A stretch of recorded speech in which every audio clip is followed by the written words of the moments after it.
जय Hind. Basic electronics का जिस वीडियो में हम पढ़ेंगे common base connection of transistor. Common base कहने का मतलब है सर, जो बेस टर्मिनल जो होगा, बेस टर्मिनल वो इनपुट सर्किट, माने यहाँ हम इनपुट देंगे, क्या देंगे, इनपुट देंगे, यहाँ आप इनपुट दोगे, इनपुट माने आपका जो बेस टर्मिनल होगा वो इनपुट और आउटपुट दोनों के बीच क्या होगा, कॉमन होगा। इसलिए इसको हम क्या बोल रहे हैं, कॉमन बेस कनेक्शन बोल रहे हैं। कॉमन बेस कनेक्शन में सर आपका जो बेस टर्मिनल होगा ना, ये जो बेस टर्मिनल देख रहे हो, ये इनपुट सर्किट में भी और आउटपुट सर्किट में भी आपका क्या होगा, कॉमन होगा। यहाँ इनपुट में क्या देंगे, इनपुट में यहाँ सिग्नल देते हैं, क्या देते हैं, सिग्नल। सिग्नल यहाँ सिग्नल कहने का मतलब है वोल्टेज और करंट से। हेयर सिग्नल मीन्स वोल्टेज और करंट। और जो सिग्नल देते हैं ना सर ट्रांजिस्टर में, इनपुट सिग्नल, वो एसी सिग्नल देते हैं। बिकॉज ट्रांजिस्टर का काम क्या है, ये सिग्नल को एम्पलीफाई करता है, सिग्नल के स्ट्रेंथ को बढ़ाता है। इसलिए ट्रांजिस्टर का दूसरा नाम एम्पलीफायर भी है। एम्पलीफाई करना मतलब स्ट्रेंथ को बढ़ा देना, स्ट्रेंथ को इंक्रीज कर देना, स्ट्रेंथ को रेज कर देना, ये होता है आपका एम्पलीफायर का मतलब। इसलिए ट्रांजिस्टर क्या करता है, ये वीक सिग्नल को स्ट्रेंथ कर देता है, रेज कर देता है, बढ़ा देता है। इसलिए ट्रांजिस्टर का दूसरा नाम क्या है, एम्पलीफायर है। तो इनपुट जो देते हैं ना सर कॉमन बेस में, हम इमीटर और बेस के बीच देते हैं। आउटपुट जो लेते हैं वो कलेक्टर और बेस के बीच देते हैं। तो इनपुट सिग्नल जो देते हैं ना वो एसी सिग्नल देते हैं, और हमको आउटपुट जो मिलता है वो एम्पलीफाइड एसी सिग्नल मिलता है। तो आप कहिएगा, आए सर ये जो आप जो डीसी दिए हैं ये वाला, ये क्या है, तो ये ना सर ये ट्रांजिस्टर को बायस करने के लिए डीसी सप्लाई है। ट्रांजिस्टर को बायस्ड करने के लिए ये डीसी सप्लाई है। आप जानते हैं कि ट्रांजिस्टर प्रॉपरली तभी वर्क कर सकता है जब ये जंक्शन फॉरवर्ड बायस होना चाहिए और ये जंक्शन रिवर्स बायस होना चाहिए। तो आपका ट्रांजिस्टर को बायस्ड करने के लिए हम डीसी सप्लाई यूज करते हैं। क्या करते हैं, डीसी सप्लाई।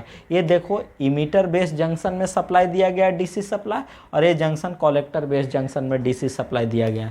इस सप्लाई के कारण आपका ये जंक्शन फॉरवर्ड बायस रहता है, और इस सप्लाई के कारण ये जंक्शन आपका क्या रहता है, रिवर्स बायस रहता है। सर समझ रहे हैं। तो इसका मेन काम है ट्रांजिस्टर को प्रॉपरली बायस्ड करना। तो कहिएगा, आए सर यहाँ जो सिंबल दिए हैं VE, इसका मतलब क्या है, VCC इसका मतलब क्या होता है। चूंकि बेस तो दोनों में ना कॉमन है, इसलिए हमने बेस को छोड़ दिया है। इसको इमीटर बैटरी बोलेंगे, इसको कलेक्टर बैटरी बोलेंगे। इमीटर बैटरी VE के कारण emitter base junction forward bias है, और कलेक्टर बैटरी VCC के कारण collector base junction reverse bias है। तो आप समझ गए। इसलिए यहाँ VEB भी दे सकते हो, लेकिन इसलिए नहीं दिए चूंकि बेस तो दोनों में ना कॉमन है, इसलिए यहाँ VE दिए हैं, यहाँ VCC दिए हैं। VE शो कर रहा है इमीटर वाला बैटरी, VCC शो कर रहा है कलेक्टर वाला बैटरी। इसके कारण इमीटर वाला जंक्शन फॉरवर्ड बायस, इसके कारण ये जंक्शन रिवर्स बायस। तो इसी को अब सिंबल के रूप में हम यहाँ दिखा दिए हैं, तो कोई दिक्कत नहीं होना चाहिए। यहाँ हम क्या करते हैं, जैसे देखो यहाँ सिग्नल देते हैं सर, यहाँ सिग्नल देते हैं। ये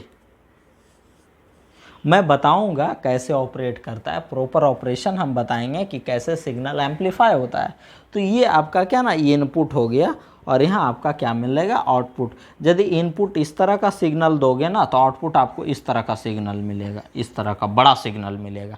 मतलब ये एम्पलीफाई करने का काम करता है, सिग्नल के स्ट्रेंथ को रेज करने का काम करता है। कौन, ये ट्रांजिस्टर। इसलिए इसका दूसरा नाम क्या है, एम्पलीफायर है।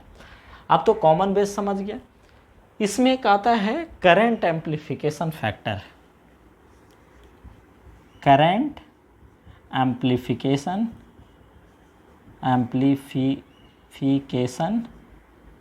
फैक्टर कहता है the ratio of output current to the input current is known as current amplification factor. The ratio of output current to the input current is known as current amplification factor.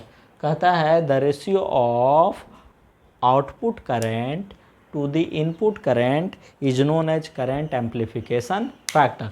तो common base connection में current amplification factor क्या होगा, तो current amplification factor इन CB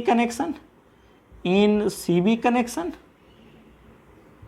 तो तो current amplification factor in CV connection इसको alpha से represent करते हैं सर। किससे? अल्फा से रिप्रेजेंट करते हैं। Current amplification factor in CV connection is represented by alpha. तो यहाँ आउटपुट करंट क्या होगा सर?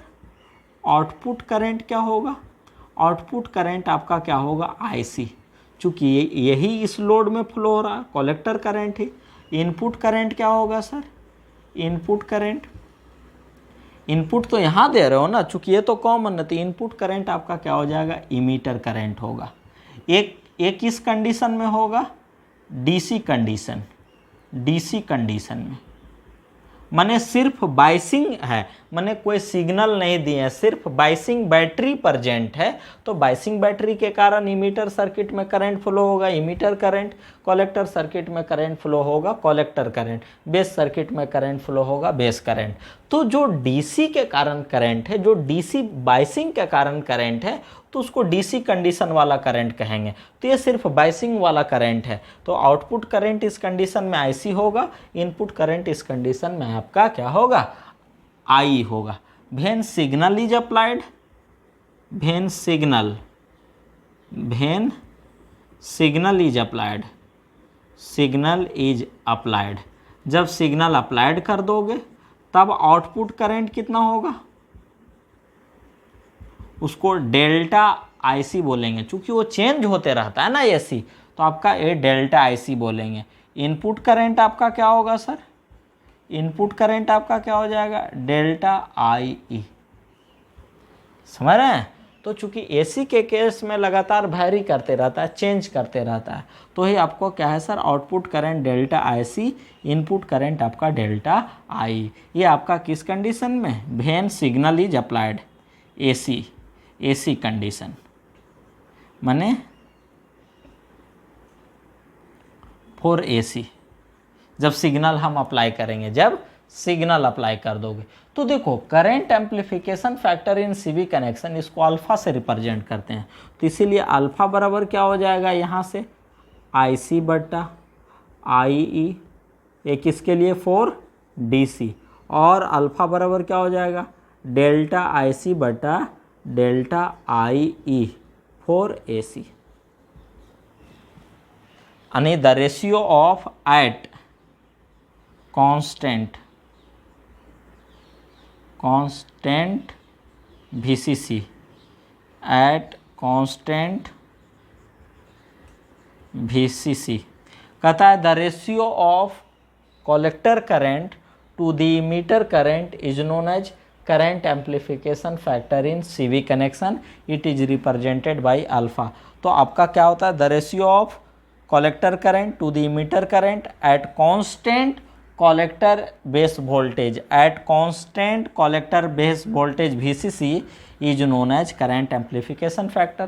तो इसीलिए एसी के केस में भी उसी तरह का डिफिनेशन है, लेकिन एसी है तो वेरिएशन है, चेंजिंग है, इसलिए डेल्टा आईसी बटा डेल्टा आई लिख रखा है हमने। तो आशा करता हूं कि आपको ये समझ में आ रहा होगा सर।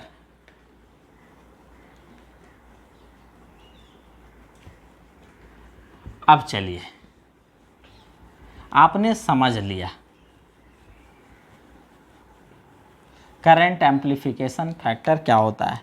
तो अल्फा बराबर अभी हमने लिखा आईसी बटा आई ई, चूँकि I is greater than I C, इसीलिए alpha is less than unity.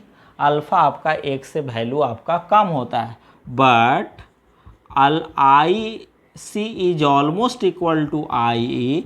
Collector current almost emitter current के बराबर होता है, इसीलिए अल्फ़ा का टाइपिकल वैल्यू जो होता है 0.9 टू 0.99 होता है। This is the typical value of alpha. ये आपका 0.9 से लेकर के 0.99 होता है। अब आपका अल्फ़ा का इट हैज नो यूनिट, इसका कोई यूनिट नहीं होता है sir, because it is the ratio of two similar quantity. ये दो सिमिलर क्वांटिटी का रेशियो है, इसलिए इसका कोई यूनिट नहीं होता है। तो इतना आपका आप समझ गए अल्फ़ा के बारे में। तो यहाँ से अल्फ़ा बराबर इतना है सर, तो इसीलिए हम आई सी बराबर क्या लिख सकते हैं? अल्फ़ा इंटू आई ई। माने जब ट्रांजिस्टर प्रॉपरली बायस्ड होगा, तो प्रॉपरली बायस्ड होगा तो इमीटर में करंट यदि IE है तो कलेक्टर में करंट कितना होगा, अल्फा इंटू IE। माने जब ट्रांजिस्टर आपका प्रॉपरली बायस्ड होगा तो ट्रांजिस्टर के इनपुट में करंट IE ही, तो आउटपुट में कितना करंट होगा, अल्फा इंटू IE। समझ रहे हैं क्या होगा sir, alpha into IE। Clear. अब देखो, अब हम थोड़ा सा हम एनालिसिस करते हैं। Expression of total collector current, expression of total collector current in common base connection. Common base connection में टोटल कलेक्टर करंट का एक्सप्रेशन बताते हैं। एक्सप्रेशन ऑफ, लिख दो यहाँ से, expression of total collector current in common base connection. देखो, मान लो सर ये सर्किट ओपन है, ये सर्किट ओपन है और ये सर्किट आपका रिवर्स बायस है, क्लोज है, तो यहाँ तो इमीटर करंट आपका जीरो हो जाएगा। तो इमीटर करंट जीरो हो जाएगा। देखो इमीटर करंट जीरो, तो चूंकि जानते हो IC बराबर होता है अल्फा इंटू IE, तो जब यही जीरो हो जाएगा तो क्या हो जाएगा, IC जीरो हो जाएगा। इसका मतलब है माने जब इनपुट सर्किट ओपन रहे तब आउटपुट सर्किट में इनपुट के कारण कोई करंट फ्लो नहीं होता है, क्योंकि इनपुट सर्किट ओपन कर दिए, इसको ओपन कर दिया हमने। देखो इसको हमने सर ओपन कर रखा है, इसको ओपन कर रखा है। इसको जब ओपन ही आपने कर दिया, लो ओपन कर दिया, तो यहाँ आपका IE क्या हो जाएगा, जीरो। जब IE जीरो हो जाएगा तो भाई ये ना ओपन है, लेकिन ये सर्किट देखो क्लोज है, रिवर्स बायस है लेकिन क्लोज है। रिवर्स बायस डायोड लग रहा है, इसको भूल जाओ। तो देखो तो PN है, तो PN है, तो P नेगेटिव से N पॉजिटिव से, तो रिवर्स बायस PN जंक्शन दिख रहा है। तो जब रिवर्स बायस PN जंक्शन है, तो जब आपका डायोड रिवर्स बायस होता है तो उस कंडीशन में भी रिवर्स करंट फ्लो होता है ना, काफ़ी स्मॉल रिवर्स करंट फ्लो होता है, जिसको हम लीकेज करंट बोलते हैं, रिवर्स लीकेज करंट बोलते हैं। तो उसी तरह ट्रांजिस्टर में जब इमीटर लेयर, इमीटर वाला जंक्शन टर्मिनल ओपन रहता है, तब क्या होता है, कलेक्टर बेस जंक्शन के रिवर्स बायस के कारण कलेक्टर बेस सर्किट में स्मॉल करंट फ्लो होता है, जिसको बोला जाता है ICBO। कहता है जब इमीटर टर्मिनल ओपन रहता है तब रिवर्स बायस के कारण कलेक्टर और बेस टर्मिनल के बीच एक करंट फ्लो होता है, जिसको बोला जाता है ICBO। इसको ये रिवर्स लीकेज करंट है, यही वाला रिवर्स लीकेज करंट है, ये रिवर्स लीकेज करंट है, जो माइनॉरिटी चार्ज कैरियर के कारण फ्लो होता है। किसके कारण, माइनॉरिटी चार्ज कैरियर के कारण। तो जब इमीटर टर्मिनल ओपन होता है ना सर, तब क्या होता है कि रिवर्स बायस के कारण बेस और कलेक्टर टर्मिनल के बीच एक स्मॉल करंट फ्लो होता है, जिसको बोला जाता है ICBO, collector base current when emitter terminal is open. ICBO मतलब collector base current when emitter terminal is open, O stands for open. तो ये जो करंट है ICBO सर, ये सिर्फ कलेक्टर सर्किट में फ्लो होता है। किस सर्किट में, कलेक्टर सर्किट में। यानी ये आपका हमेशा इतना करंट आपका फ्लो हो रहा होगा। अब समझ गए, जब ये टर्मिनल ओपन है तो देख रहे हैं रिवर्स बायस के कारण आपका ये करंट आपका कलेक्टर और बेस टर्मिनल के बीच फ्लो हो रहा है। ये आपका रिवर्स लीकेज करंट है, जो माइनॉरिटी चार्ज कैरियर के कारण फ्लो होगा। इसका मतलब अब हमको पता चल गया कि ये टर्मिनल ओपन भी है, फिर भी आपका कलेक्टर सर्किट में small amount of current minority charge carrier ICBO, आपका माइनॉरिटी चार्ज कैरियर के कारण ICBO फ्लो हो रहा है, collector base current when emitter terminal is open. इसका मतलब है ऑलवेज इतना अमाउंट ऑफ करंट आपका कलेक्टर सर्किट में प्रेजेंट है, और जब इसको क्लोज कर दीजिएगा तब इसमें एक और करंट कितना पहुंच जाएगा, अल्फा इंटू IE। नहीं, जब इसको क्लोज कर दीजिएगा तो इमीटर करंट फ्लो होना शुरू हो जाएगा। जो ही इमीटर करंट फ्लो होना शुरू हो जाएगा तो इस इमीटर करंट कितना ट्रांसफ़र होगा कलेक्टर सर्किट में, अल्फ़ा इंटू आई। तो अब कलेक्टर सर्किट में दो करंट, एक ICBO, दूसरा अल्फ़ा इंटू आई। अल्फ़ा इंटू आई कब होगा, जब आपका इमीटर सर्किट क्लोज होगा, और ICBO तो ऑलरेडी आपका फ्लो हो रहा है माइनॉरिटी चार्ज कैरियर के कारण, ये क्लोज रहा है चाहे ओपन रहे फिर भी तो एक करंट होगा ना सर। तो इसीलिए टोटल कलेक्टर करंट कितना हो जाएगा, टोटल कलेक्टर करंट IC बराबर कितना हो जाएगा, एक तो करंट अल्फ़ा इंटू IE और दूसरा करंट कितना हो जाएगा ICBO, मैंने इसीलिए आपका IC बराबर कितना हो जाएगा alpha into IC plus IB plus ICBO, मैंने आपका IC बराबर alpha into IC plus alpha into IB plus ICBO। ये करंट को इधर ले आइए, ये करंट को इधर लाओगे ना तो IC कॉमन हो जाएगा, IC कॉमन ले जाओगे तो 1 माइनस अल्फ़ा है बराबर alpha into IB plus ICBO। इसीलिए आपका क्या हो जाएगा IC बराबर क्या हो जाएगा alpha by 1 minus alpha into IB plus 1/1 minus alpha into ICBO। This is the expression of total collector current. तो देखो ये जो करंट है ना सर ICBO, इसको बोला जाता है collector base current when emitter terminal is open. तो ये जो करंट है ना सर, ये माइनॉरिटी चार्ज कैरियर के कारण फ्लो होता है, और माइनॉरिटी चार्ज कैरियर जानते हैं कि वो टेम्परेचर डिपेंडेंट होता है, थर्मल एनर्जी पर डिपेंड करता है। थर्मल एनर्जी जितना ज़्यादा होगा, ट्रांजिस्टर में टेम्परेचर जितना ज़्यादा डेवलप होगा, माइनॉरिटी चार्ज कैरियर उतना ज़्यादा डेवलप होगा, और माइनॉरिटी चार्ज कैरियर जितना ज़्यादा होगा ICBO का वैल्यू उतना ज़्यादा होगा। इसका मतलब ये जो करंट है वो माइनॉरिटी कैरियर पर डिपेंड करता है, और minority charge carrier thermal energy पर डिपेंड करता है। तो कह सकते हैं ये जो करंट है टेम्परेचर डिपेंडेंट है, थर्मल एनर्जी पर डिपेंड करता है। तो थर्मल एनर्जी जब बढ़ेगा, टेम्परेचर बढ़ेगा, तो कलेक्टर करंट बढ़ जाएगा, माने कलेक्टर सर्किट में करंट बढ़ जाएगा, और जैसे जैसे टेम्परेचर बढ़ते जाएगा वैसे वैसे कलेक्टर करंट बढ़ेगा। और कलेक्टर करंट बढ़ रहा है तो भाई यहाँ जो पावर लॉस होगा I²R, कलेक्टर सर्किट वाला जो रिवर्स बायस रेजिस्टेंस है, तो IC²R यहाँ करंट आपका बढ़ेगा, तो करंट बढ़ेगा तो यहाँ पावर लॉस बढ़ेगा तो हीट और डेवलप होगा, तो माइनॉरिटी चार्ज कैरियर और डेवलप होगा, तो ये करंट बढ़